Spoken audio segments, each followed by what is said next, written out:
and I wanted to show you guys some little processes. So on the fixed is a part that is actually fixed in, so it fits in there, can be snugly hands-free. A pivot is a type of insert that requires you to hold on to it or put pressure.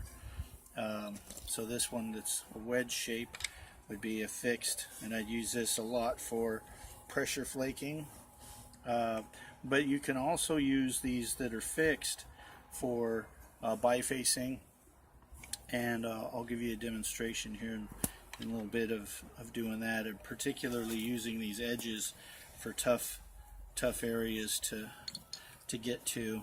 You're able to put your piece that you're working in like this. This was just kind of a little experimental piece, and then you can put this on here like so onto a platform, and then you can tap it and take off a flake. You can do this on a bigger scale with these to a billet size for reducing bigger pieces off of bifacing.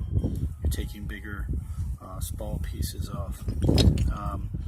As far as this little piece here goes, I wanted to show you how you can utilize. This is some wood here. It's just some hardwood mesquite, or it might be ironwood, I can't remember which. And so then I recommend anybody doing this use a pad for safety's sake, but I usually don't. So what you're going to do is take this, and then you're going to put your thumb against the edge here and put pressure like so. And I found the best way for working small pieces driving is you're using the side, so you're hitting like this, and then it's traveling down your fingers. Well, get this to, there we go. And you can see the very thin flakes that are generated in this method. I mean, we're talking extremely thin. Now, what you hit this with also makes a difference, and you can hear that too by tone of the striking. So go here again.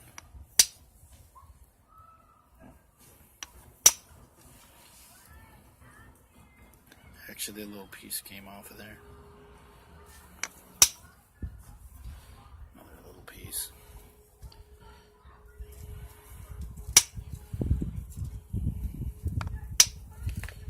You may want to turn the billet a little bit because it starts to wear on one end that you're working.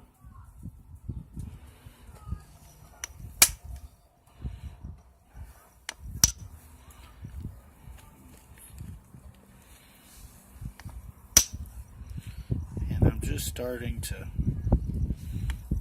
kind of get the feel of this.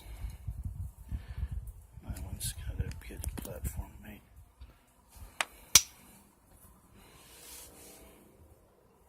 And then the amount of inward pressure, you can see the pieces that fell from there. The amount of inward pressure makes a difference too. Nice little flake there. Right here. Now, you can see these. See how that's tiny? Look at that right there. Those are just super thin micro flakes, and I found myself as I was going along doing this just being attracted by these tiny little flakes. I've just been experimenting. I kind of kept reducing this piece here, and I just kept recognizing some of these small little pieces. Now I'm going to show you another manner that you can do this. and that's bringing it up close here. And so like if you're wanting to raise a platform up, to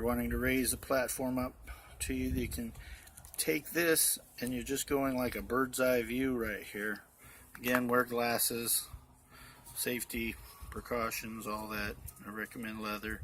But what you're able to do is, since you're looking down on this, and if you think of like the side of your leg here, most, all the years I've been napping have pretty much been a lot of all my bifacing is done here using this angle, and then my billets taking everything else. Well, all this is the kind of the same process, except you're using your finger for fine touch-up work, and then you can basically come along here like this, and then you're able to generate these tiny, thin, long flakes, right here off that. And this is wood. You're able to also use antler. Created some inserts that will allow you to tie on stone, other materials like that.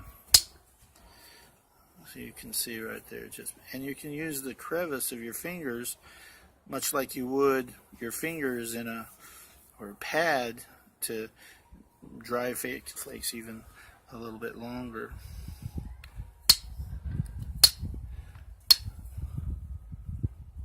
So anyways, I'll finish this up. That's